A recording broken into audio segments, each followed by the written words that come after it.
우리가 하나님께서 아담의 갈비뼈를 통해서 여자를 창조하시는 내용을 살펴봤어요. 그렇죠?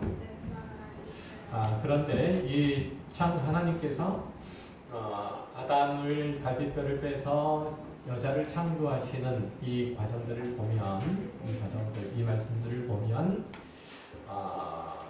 좀 우리가 생각하는, 우리가 기대하는 것과는 사뭇 다른 내용들이 있다고 그렇게 얘기를 했죠. 그렇죠? 그러니까 지금 지난 시간에 말씀드렸던 것처럼 12장 18절에 여호와 하나님이 이르시되 사람이 혼자 사는 것이 좋지 않으니 내가 그를 위하여 돕는 배필을 짓겠다, 이렇게 말씀하시고, 그리고 이제 여호와 하나님이 각종 흙으로 각종 돌짐승과 짐승의 각종 새를 지으시고 아담이 뭐라고 부르나 보시려고 그들을 그에게로 이끌어갔다라고 하는 그런 내용이 등장해 있는데, 이 내용들을 그냥 순서 그대로 이제 이해하면 안 된다고 얘기를 했었잖아요. 그러니까 이런 내용을 순서 그대로 시간 순서대로 이해하게 되면 아담을 창조하시고, 그리고 그 뒤로 뭘 창조하시는 걸로 보이죠? 흙으로 각종 들짐승과 공중의 각종 새도 그 이후에 아담이 지은 후에, 그죠? 그렇게 보이기도 하고, 그리고 이제 일주일 중에서 6일이 다 끝나고 안식일이 지나고, 그리고 이제 하나님께서 아담이 혼자 사는 게 안 좋아서, 좋지 않으셔서 여자를 창조하신 그런 것처럼 보인다고 그랬는데, 그건 결국 그런 내용이 아니라고 그랬어요. 자, 하나님께서 지금 아담에게 돕는 배필을 짓겠다 하시면서, 그리고 이제 아담에게로 각종 들의 짐승들과 공중에 나는 새들, 이런 짐승들을 데리고 오셔서 이름을 짓게 하신 그 광경들은 어떤 의미라고 그랬죠?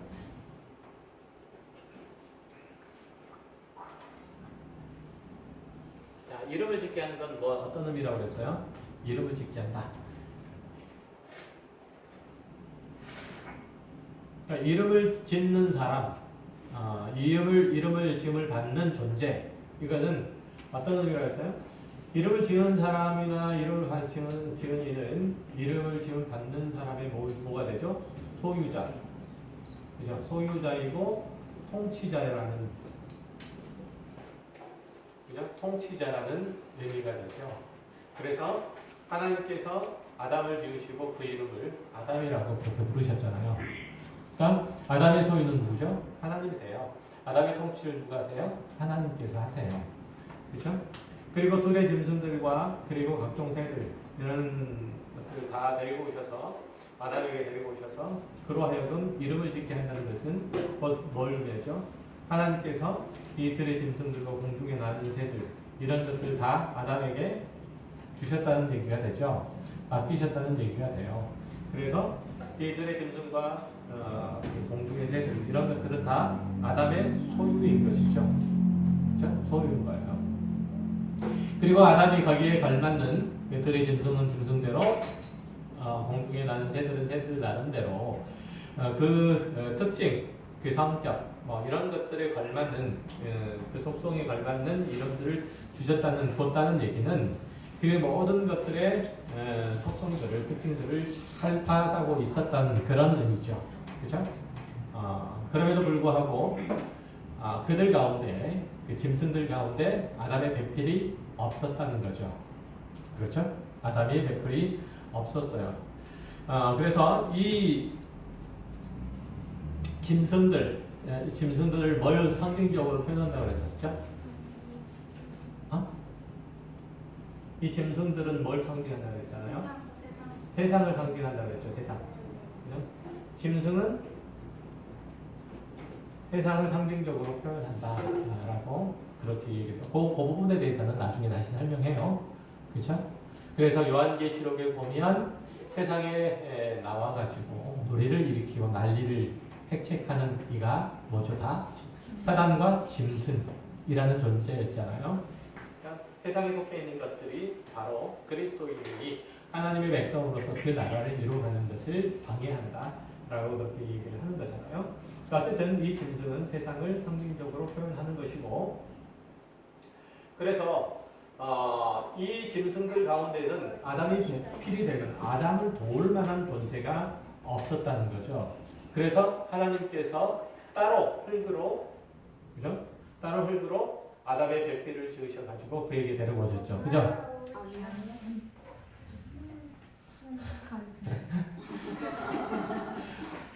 정신을 못 차리셔가지고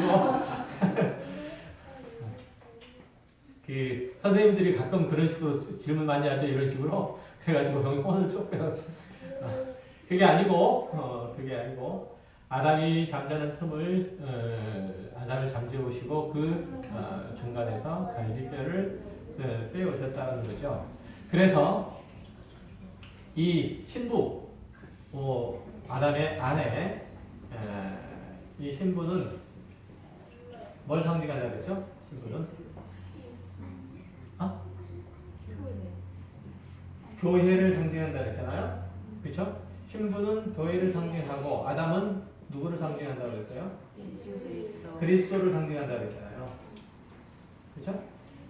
그러니까 하나님께서 교회를 구성하는 주의 백성들, 주의 자녀들을 데리고 오실 때는 세상과 전혀 상관없는, 그러니까 세상을 등지고 있는 세상과 근원이 전혀 다른 어떤 존재 가운데서 교회를 이끌어 오실 거라는 사실들을 얘기를 하고 있다는 거예요. 그러니까 교회는 세상이 아니죠. 그러니까 세상의 재료로 교회를 만들지 않으셨어요. 그죠? 자, 교회는 누구를 재료로 해서 만들어졌죠? 누구를? 마치 아담의 갈비뼈에서 신부가 나온 것처럼 그리스도로부터 교회가 나오는 거죠. 그런 유비들은 신약 성경에도 많이 찾아볼 수 있죠. 그렇죠? 에베소서라든지 고린도전서라든지 이런 데 찾아보면 그런 유비들은 굉장히 많이 찾아볼 수 있어요. 어쨌든지 하나님께서는 이렇게 아담의 갈비뼈를 사용해 가지고 아내를 지으셨어요. 그런데 앞에서 봤던 것처럼 이 아담이라고 하는 존재는 근본적으로 다른 짐승들과 다르다. 그 이유가 뭐라고 그랬죠? 아담이 다른 짐승들과 다른 점이 뭐라고 그랬죠? 그 창조자이신 하나님을 아는 존재. 그렇죠? 그 하나님을 인식할 수 있는 존재. 이게 바로 인간이 다른 동물들과 다른 어떤 점이라고 그런 얘기를 했잖아요. 그래서 이런 존재를 만드실 때 하나님께서 그 코에 생기를 불어넣으심으로써 아담이 다른 동물들과는 다른 존재라고 그렇게 그런 존재로 지으신 것이죠. 그러니까 하나님께서 아담을 창조하실 때, 인간을 창조하셨을 때 뭘로 창조하셨어요? 재료가 뭐예요? 흙이에요. 그렇죠? 동물들을 창조하셨을 때 뭘로 창조하셨어요? 말씀? 아니면 뭐? 흙 아니면 말씀 뭐? 흙으로 창조하셨어요? 말씀으로 창조하신 게 아니에요. 흙으로 창조하셨어요. 동물들도 흙으로 창조하셨고 아담도 흙으로 창조하셨어요. 그러면 동물이나 아담이라는 인간이라는 존재도 동일한 재료에서 나온 거죠. 그러면 아담과 다른 동물들과의 차이는 어떤 점? 그 코에 생기가 불어넣어졌다는 점에서 차이가 난다 그랬잖아요. 그죠? 그래서 다른 동물들은 어떤 존재예요? 하이 네페시라는 존재였잖아요. 그런데 인간이라는 존재는 생명. 그래서 하이 네페시 하야라는 그런 존재로 지음을 받았다는 점이 다르다라고 그렇게 얘기를 했었죠. 그래서 이 생기가 부러짐으로 말미암아서 아담이 하나님을 인식할 수 있는, 하나님과 교제를 할 수 있는 그 토대가 마련된 거다라고 하는 거예요. 그렇지만 이 아담이라고 하는 존재가 그러면 그 안에 성령이 존재, 성령이 임하시는 예를 들면 지금 우리 거듭난 그리스도인과 같은 그런 존재적인 그 특징을 동일하게 가지고 있느냐, 내용을 가지고 있느냐라고 할 때 그렇다 안 그렇다? 안 그렇다. 안 그렇다라고 하는 거예요. 그렇죠? 그러니까 그 생기라고 하는 것은 뭘 얘기하는 거다? 생기라고 하는 것은 어떤 걸 얘기하느냐면 뭐라고 그랬었죠? 지난번에 생기라고 하는 것을 예를 들었었죠? 여자의 생기라는 의미 자체일 때 생기를 알아보는 게 뭐예요? 여자의 자궁, 그죠? 여자의 자궁이라는 것들을 예를 들어서 옴터, 옴이라고 하는 거, 자궁이 옴이기도 하죠. 옴이라는 다 아시잖아요. 우리 다 자궁이라고 하는 게 옴이라고 하는 단어 자체는 그렇게 생명의 근원이라는 그런 의미로서 이제 하나님께서 그 아담을 창조하셨다라는 것. 그래서 하나님을 알아볼 수 있는, 하나님을 알 수 있는 그런 어떤 능력으로서 인간을 창조하신 게 아담이고, 그것은 이제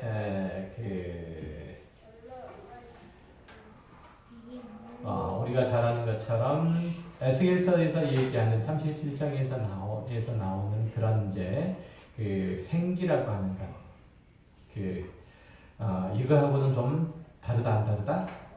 다르다라고 그랬죠. 그렇죠? 그래서 에스겔서 37장에서 나왔을 때 마르페에서 생기가 붙어서 나오는 것들은 다 뭐예요?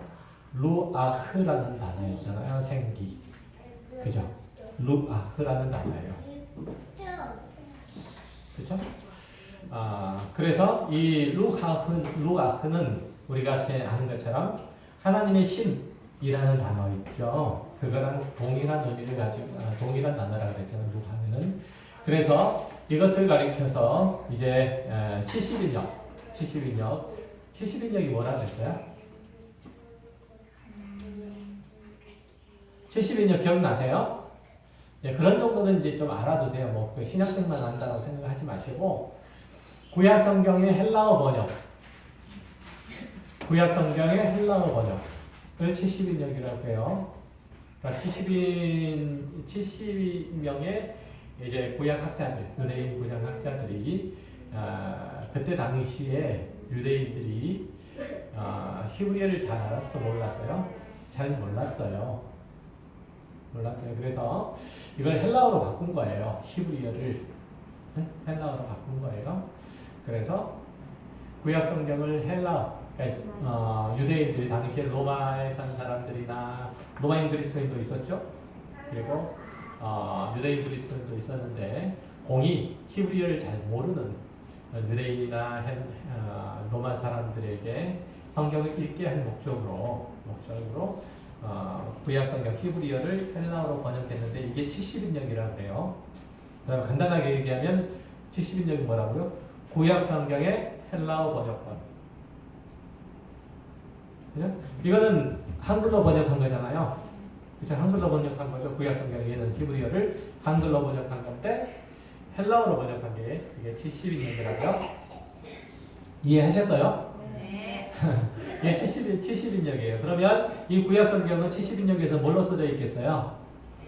헬라어로 써져 있겠죠. 당연히 헬라어로 번역해 놨으니까. 그러면 이 70인역에서는 이걸 뭐라고 표현하냐면 그 생기를 하나님께서 그 코에 생기를 불어 넣으셨다 할 때 그 생기는 어떤 의미냐면 푸시케라는 단어를 썼어요. 원래는 정확하게 얘기하면 푸시켄 조산이라는 단어를 쓴 건데 그냥 이제 두 개의 단어를 합해 놓은 거예요.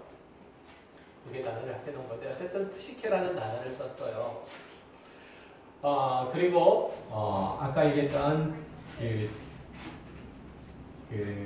에스겔서 이제 37장의 경우에는 루하라는 히브리어 단어라고 했잖아요. 이건 푸뉴마라는 단어를 썼어요. 그러니까 푸시케하고 푸뉴마는 전혀 달라요.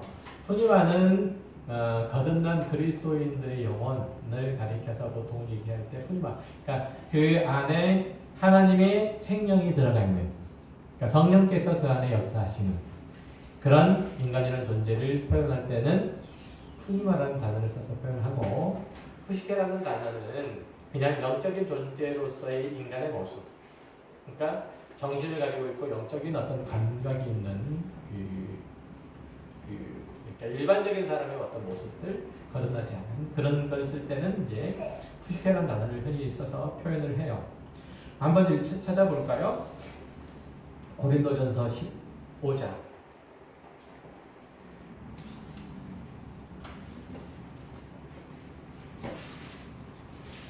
고린도전서 15장 45절 한번 읽어보시겠어요?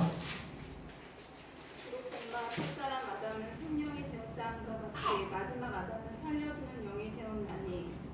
아멘. 자, 그래서 기록된 바 첫사람 아담은 생명이 되었다 함과 같이, 이때 이 생명이 뭐냐면 푸시켄 조산이에요.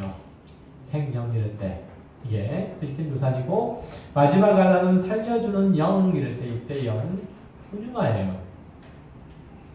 그러니까 전혀 달라요. 이 단어 자체가, 헬라 단어 자체가 전혀 달라서 둘이 존재 자체가 다른 것을 분명하게 구분하고 있다는 점이에요. 그래서 70인역의 번역을 따라 보면 첫 번째 아담은 그저 살아있어서 생명이 무엇인지를 감지하고 알아볼 수 있는 그런 존재. 그러니까 푸시켄 조상, 혈에 이제 생기를 불어넣은 인간이라는 존재였다고 생각을 한다면, 이제 살려주는 영, 그러니까 생명나무의 실과인 살려주는 영, 예수 그리스도에 의해서 거듭난 존재. 거듭난 존재는 어떤 존재가 무엇이 되는 거죠? 그때야 비로소 푸뉴마라는 존재로 그렇게 변화되는 거죠. 그래서 인간이라는 존재는 그렇게 거듭난 생명체가 있느냐 없느냐에 따라서 구분할 수 있다는 얘기고, 그런데 이제 인간이 타락해서 하나님의 은혜가 떠나버리자 인간이란 존재 안에 그마저도 그 생명의 기운마저도 상실해버리는 그런 비극이 일어난 거죠. 그래서 인간이란 존재가 생명의 주관자, 생명의 근원이신 하나님마저도 알아볼 수 없는 그런 이제 짐승과 같은 그런 존재가 되어버린 거예요. 우리가 이제 그런 이제 짐승과 같은 존재로서의 인간의 실존에 대해서 설명하는 부분들이 많이 있죠. 창세기 아니고 로마서에 보면 한번 찾아보시겠어요? 21절부터 23절까지 로마서 1장 21절부터 23절까지 읽어보세요. 스스로 지혜 있다 하나 어리석게 되어 썩어지지 아니하는 사람 하나님의 영광을 썩어질 사람과 새와 짐승과 기어다니는 동물 모양의 우상으로 바꾸느니라. 맞나요? 네네. 그러니까 21절부터 읽으면 하나님을 알 때 하나님을 영화롭게도 하지 아니하고 감사하지도 아니하고 오히려 그 생각이 허망하여지며 미련한 마음이 어두워졌나니, 그러니까 생명에 대해서 지각할 수 없는 그런 존재가 되어버린 거예요. 그러니까 그런 존재가 할 수 있는 일이라고는 고작 뭐예요? 그냥 새와 짐승과 기어다니는 동물 모양의 우상을 따라서 그것을 섬기는 것 외에 다른 어떤 것도 할 수 없게 되는 거예요. 그 다음에 인간이라는 존재가 영적인 존재이기 때문에 그 일조차도 할 수 있는 거죠. 그렇죠? 그러니까 인간에게는 종교적 본성이라고 하는 것들이 있다고도 다 그런 얘기들 하잖아요. 누구나 다. 그것은 예수를 믿는 사람이 학자든지 그렇지 않는 학자든지 다 그렇게 얘기를 해요. 그것은 인간의 본질적인 특성인데, 그죠? 본성적인 특성인데, 이러한 본성적인 특성을 가질 수밖에 없는 것은 하나님께서 그를 다른 동물들과 다른 존재, 즉 그 코에 생기를 불어넣음으로써 생명을 가지고 있는 존재로 만드셨기 때문이고, 그것이 타락함으로 인해서 거의 대부분 다 지워져 버린 거예요. 그죠? 그런 것들 거의 다 상실해 버린 거예요. 그나마 그 흔적들이 남아 있어서 무언가 절대자를 향한, 그죠? 조물주라고 표현할까요? 그런 존재들을 향한 자신의 생명을 희구하고자 하는 열망들을 투영할 뿐이에요. 보면 그런 존재로 인간이 창조되었고 그것은 타락한 다음에 거의 대부분 쓸모없게 되었다는 것을 로마서가 얘기를 하고 있는 거죠. 그래서 이제 성경이 말하고 있는 바 첫사람 아담은 생기, 즉 생명을 알아볼 수 있는, 감지할 수 있는 이제 교훈을 받아서 그것들을 추구하고 나머지 짐승들은 그조차도 알지 못하고 추구하지 못하는 그런 존재, 생명이 없는 존재였다는 거죠. 그래서 아담은 그것들 속에서 뭘 찾을 수 없었어요? 그의 아내, 그를 돕는 배필을 찾을 수가 없었던 거예요. 그래서 아까 봤듯이 창세기 2장에 보면 지금 아담이 실컷 하나님께서 데리고 오신 이끌고 오신 그 동물에게 이름을 지어주면서도 그를 도울 만한 배필을 찾을 수 없게 되는 거죠. 그래서 하나님께서 아담을 잠재 오시고 그의 갈비뼈 속에서 여자를 낳게 하시는 거죠. 자, 그런데 이 갈비뼈 속에서 이 여자를 지으신 것, 그것은 뭘 또 상징한다고 했어요?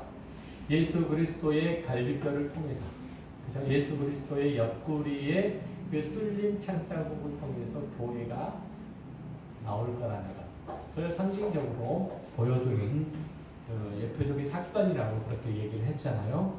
마치 그래서 예수 그리스도의 허리에서, 옆구리에서 뭐가 나오는 것처럼, 교회가 나오는 것처럼 아담의 옆구리에서 여자가 나온 거예요.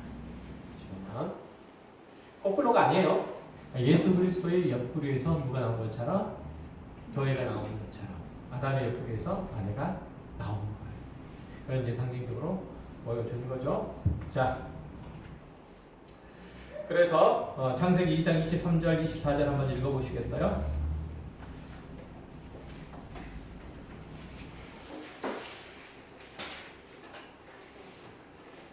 23절 24절 한번 읽어보세요. 여호와 하나님이 에덴 동산에서 그를 내보내어 그의 근원이 된 땅을 갈게 하시니라. 이같이 하나님이 그 사람을 쫓아내시고 에덴 동산 동쪽에 그릇돌과 돌을 2장 23절 24절. 네, 2장. 아담이 이르되 이는 내 뼈 중에 뼈요 살 중에 살이라. 이것을 남자에게서 취하였은즉 여자가 부르리라 하니라. 이러므로 남자가 부모를 떠나 그의 아내와 합하여 둘이 한 몸을 이룰지로다. 아멘. 자, 그래서 남자가 여자를 떠나서 남자가 부모를 떠나서 그 아내와 합하여 둘이 한 몸을 이룬다라고 하는 표현, 그죠? 이것들이 다 뭘 얘기한다고 그랬었죠?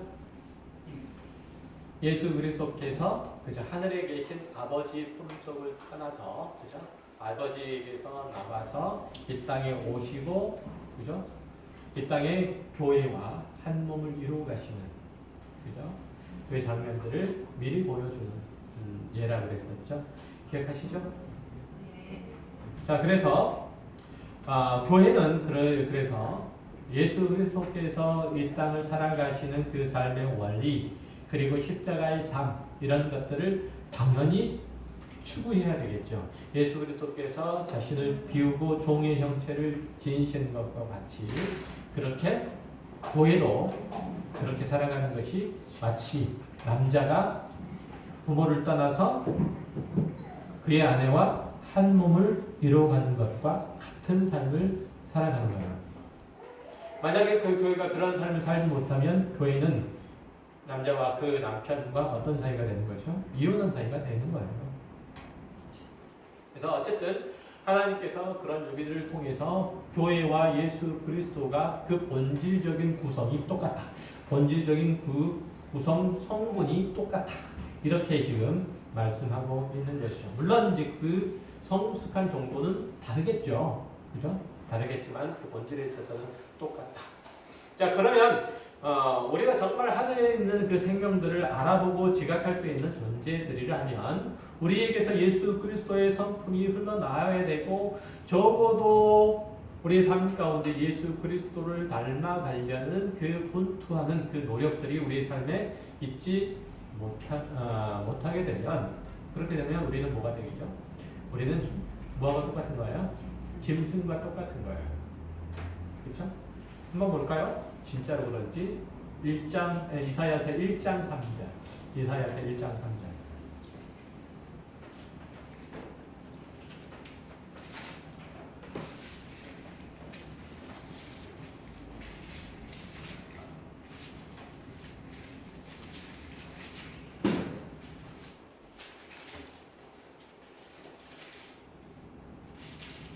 소는 그 인자를 알고 나비는 그 주인의 부유를 알건만은 이스라엘은 알지 못하고 나의 백성은 깨닫지 못하는도다 하셨도다.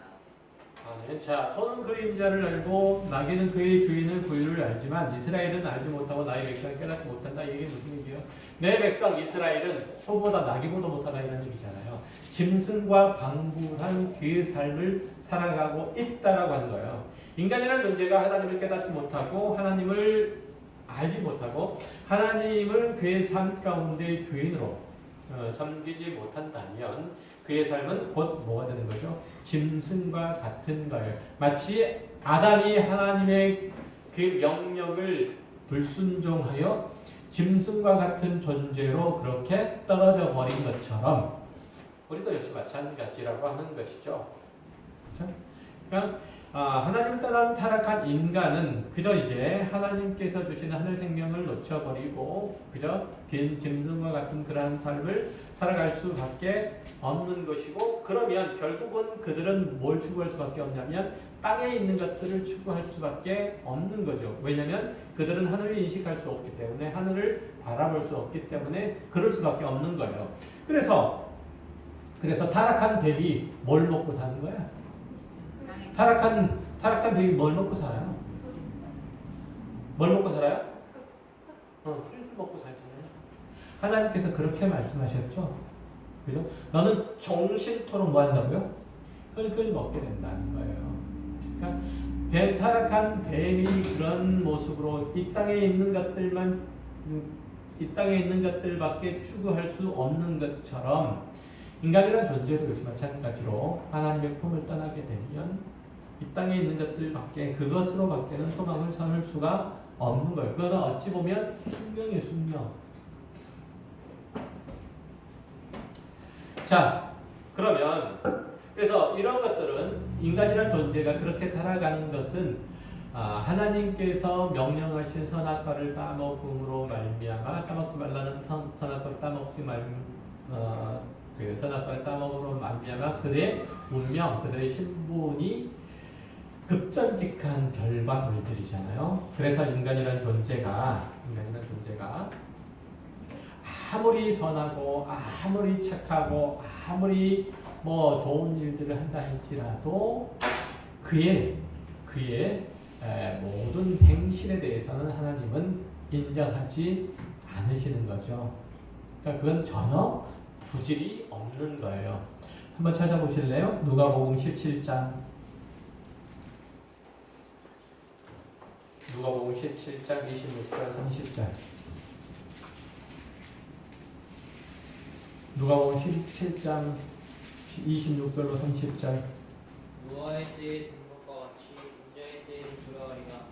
노아가 방주에 들어가던 날까지 사람들이 먹고 마시고 장가들고 시집가들고 홍수가 나서 저희를 다 멸하였으며 또 롯의 때와 같으리니 사람들이 먹고 마시고 사고 팔고 심고 집을 짓더니 롯이 소돔에서 나가던 날에 하늘로서 불과 여왕이 비오듯하여 저희를 멸하였느니라. 인자의 나타나는 날에도 이러하리라. 아멘. 자, 지금 이 세상의 마지막 날들에 대해서 예수님께서 미리 말씀해 주시고 계시는 장면이잖아요. 그런데 마지막 때가 어떻게 된다고요? 사람들이 먹고 마시고 장가들고 시집가고 이게 뭐 대단한 일이에요? 일상이에요. 다 하는 일들이잖아요. 네. 먹고 마시고 그죠? 장가들고 시집가고 다 하는 일들이에요. 그냥 일상이 일상. 그런데 이 일상에 대해서 하나님께서는 심판하신다 이렇게 얘기하잖아요. 이때 이것이 마지막 날의 현상이다 이렇게 말씀하시잖아요. 그 이유가 뭘까요?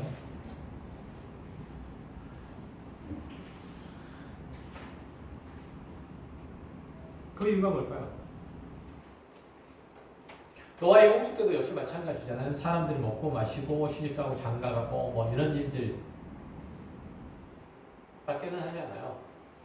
그게 뭐 때문에 일상에도 불구하고 심판을 받을 수밖에 없는 것은 그 안에 하나님의 생명이 없기 때문에. 그렇죠? 그들이 하는 것들이 다 짐승과 같아서, 그죠? 짐승과 같아서 먹고 마시고 종족을 번식하고 똑같잖아요. 단지 우리는 시집가고 장가간다라고 표현되어 있지만, 그죠? 종족을 번식하고 똑같은 얘기잖아요. 그런 것들에만 매몰되어 있고 거기에 갇혀 있죠. 그러니까 하나님에 대하여, 거룩에 대하여, 생명에 대하여, 영혼에 대하여, 하늘에 대하여 전혀 꿈꾸고 소망할 수 없는 그런 존재로 급전직하해버린 인간이라는 존재는 다 뭐 할 수밖에 없는 거예요? 다 버려질 수밖에 없고 삭제될 수밖에 없는 거예요. 잘못 쓰여진 거니까. 잘못 쓰여진 거니까. 당연히 그렇죠. 그러니까 생명이 없는 자들은 그렇게 아무리 자신들이 선한 일들을 한다 할지라도 하나님께서 보시기에는 선할 수가 없는 거라는 거. 그 얘기를 하는 것이고. 자, 그러면 이제 한 가지만 더 얘기를 하고 마칠 건데요. 하나님께서 결혼이란 제도, 오늘 본문 창세기 2장에 보면 결혼이란 제도를 허락하셨어요. 그렇죠? 아까 얘기했던 것처럼 23절에 아담이 이르되 이는 내 뼈 중에 표요 살 중에 살이라 이것을 남자에게서 취하였은즉 여자라 부르라 하니라. 이렇게 해서 끝나도 전혀 문제가 없어요. 그죠? 전혀 문제가 없어요. 전혀. 이 창세기 2장이 끝나도 전혀 문제가 없어요. 그런데 뜬금없이 이러므로 남자가 부모를 떠나서 그의 아내와 합하여 둘이 한 몸을 이룰지로다 이런 말들을 덧붙인 이유가 뭐죠? 하나님께서는 천국에도 있지도 않는 결혼이라는 제도를 우리들에게 주셨다는 거죠. 그걸 통해서 뭘 얘기를 하고 싶은 거예요? 그 속에서 예수 그리스도의 십자가 그리고 하나님의 무한하신 은혜를 체험하고 그리스도의 신부로서 우리가 이 땅 가운데서 잘 훈련하고 배우고 그런 과정들을 겪게 하실 목적으로 결혼이라는 제도를 허락하셨어요. 그러니까 우리는 결혼이라는 제도를 통해서 뭘 깨달아야 되는 거예요? 뭘 깨달아야 돼요? 예수 그리스도의 신부로서의 교회의 삶, 또 교회의 이론의 삶을 살아가는 거예요. 이해하세요? 그러니까 우리는 마치 결혼 생활을 해서 부부가 서로 모자란 것들을 채워주고, 그죠? 모자란 것들을 채워주고, 잘못된 것들을 수정해주고, 이렇게 하는 것처럼 우리는 교회가 예수 그리스도를 본받아서 예수 그리스도로 말미암아 주어진 하나님의 생명을 따라서 하나님과 부단한 연합되어 하나를 이루는 그 과정들을 이제 만들어 가야 된다는 거죠. 그러니까 우리는 결혼의 그 과정들을 통해서 그걸 배워가는 거예요. 결국은 뭘 하기 위해서 결혼이라는 제도를 허락하셨다고요? 뭘 허락하시기 위해서? 하나님께서 예수 그리스도를 통해서 당신과 우리가 하나를 연합하여 하나를 이루시게 하는 그 과정들을 훈련시키고 연습하는 과정으로 결혼이라는 제도를 허락하셨다고요. 그러니까 우리는 이 결혼이라는 제도를 통해서 뭘 배워야 돼요? 우리가 하나님 앞에 나아가는 걸 배워야 돼요. 이해하셨죠? 한번 볼까요? 고린도전서 6장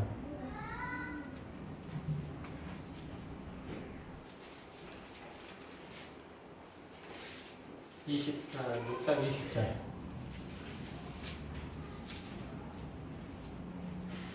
값으로 산 것이 되었으니 그런즉 너희 몸으로 하나님께 영광을 돌리라. 값으로 사는 것이 되었으니 그런즉 너희 몸으로 하나님께 영광을 돌리라. 이거 뭘 하다가 이 끝에 이 얘기가 나온 거예요? 고린도전서 6장이 뭘 얘기를 하는 거죠? 도대체 뭘 얘기하고 있는 거예요? 고린도전서 뭐에 관해서 얘기해요? 너는 내 뭘 얘기하고 있는 거죠? 아니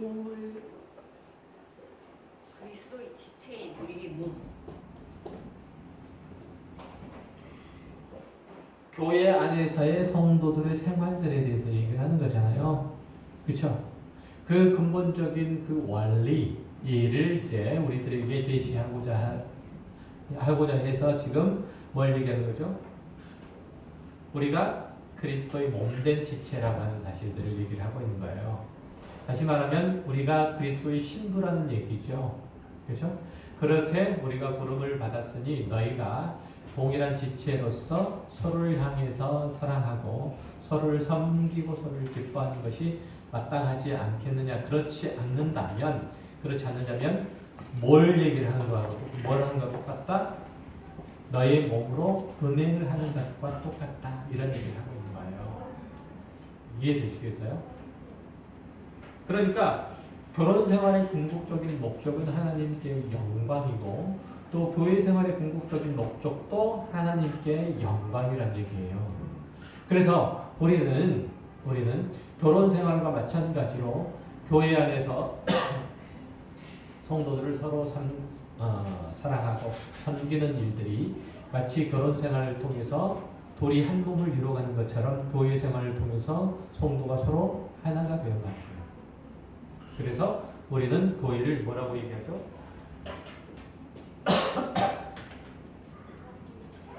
뭐라고 해요? 공동체. 공동체라고 하죠. 죄송합니다. 공동체라고 하잖아요. 공동체. 그러니까 우리는 그리스도 안에서 공동체인 거예요. 공동체. 그죠? 한 몸을 이룬 존재라고 그렇게 얘기를 하고 있는 거예요. 그래서 우리는 세상을 사랑하지 않고 하나님만 사랑해야 될 것이며 세상의 유익을 추구하지 않고 세상의 유익을 찾아서 내 유익을 추구하지 않고 교회의 유익을 추구해야 되고 그리고 나를 사랑하지 않고 이웃을 사랑해야 하는 거예요. 마치 모처럼 나 자신을 사랑하는 것처럼 이웃을 사랑하는 것이 마땅한 거예요. 그래서 우리라고 하는 존재가 이 땅을 살아갈 때 늘 꿈꾸고 소망해야 되는 것들이 어떻게 하면 내 기쁨과 내 만족과 내 유익과 내 부유함과 배부름을 추구할 것이냐 이렇게 생각을 하는 것이 아니고 생각하는 것이 아니고 우리가 교회 형제 자매들을 마치 내 유익과 내 만족과 내 기쁨과 내 배부름을 취하는 것처럼 그렇게 추구하는 거예요. 그래서 에베소서에 보면 그런 얘기를 하잖아요.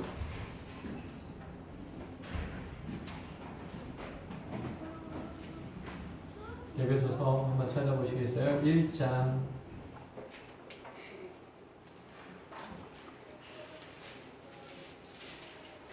23절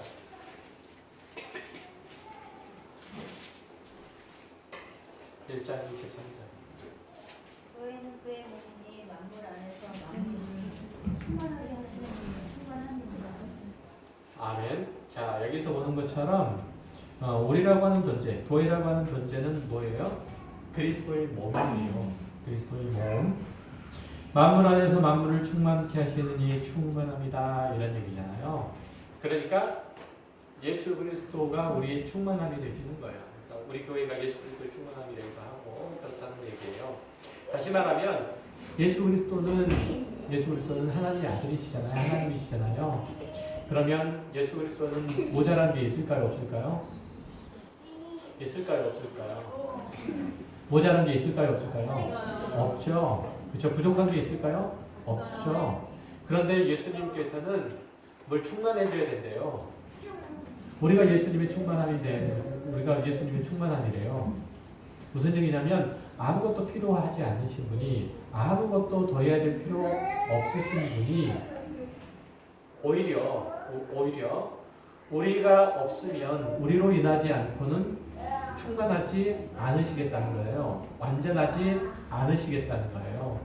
그러니까 예수 그리스도께서 성자가 되심도 바로 무엇을 통해서? 우리를 통해서 이루어가시겠다는 거예요. 예수 그리스도께서 당신이 이 땅에 오시기 전에 하나님 되심을 무엇을 통해서 증명하시겠다는 거예요? 우리를 통해서 증명하시겠다는 거예요. 예수 그리스도께서 교회의 머리가 되심도 역시 마찬가지로 우리를 통해서 증명하시겠다는 거예요. 예수 그리스도께서 부활 생명이 되시는 것도 우리를 통해서 다 하시겠다는 거예요. 그러니까 우리가 없으면 예수 그리스도는 아무것도 아니에요. 그렇게 여기시겠다는 거예요. 예수 그리스도는 그렇게 여기시겠다는 거예요. 그러니까 나는 네가 없으면 아무것도 아니야 이런 얘기잖아요. 아무런 의미도 없고 존재 가치도 없고 그래. 그 얘기를 누가 하셨다고요? 모든 것을 다 가지신 성자 예수 그리스도께서 하셨다고요. 그러면 우리도 역시 마찬가지로 그렇게 살아가는 거예요. 우리 안에서 난 너 없으면 아무것도 아니야 라고요. 한번 우리 처음 해보는 건데 난 너 없으면 아무것도 아니야. 한번 당신이 없으면 아무것도 아니야. 빨리 손잡고. 빨리 손잡고 손잡고 했어. 아니 그렇게 그렇잖아요. 우리 부부사이가 그렇잖아요. 부부사이 그렇죠. 난 당신 없으면 아무것도 없어. 나는 당신 없으면 세상을 살아갈 힘도 없고 능력도 없고 의미도 없고 재미도 없어. 나게 달고 코를 날아갈 것 같은데.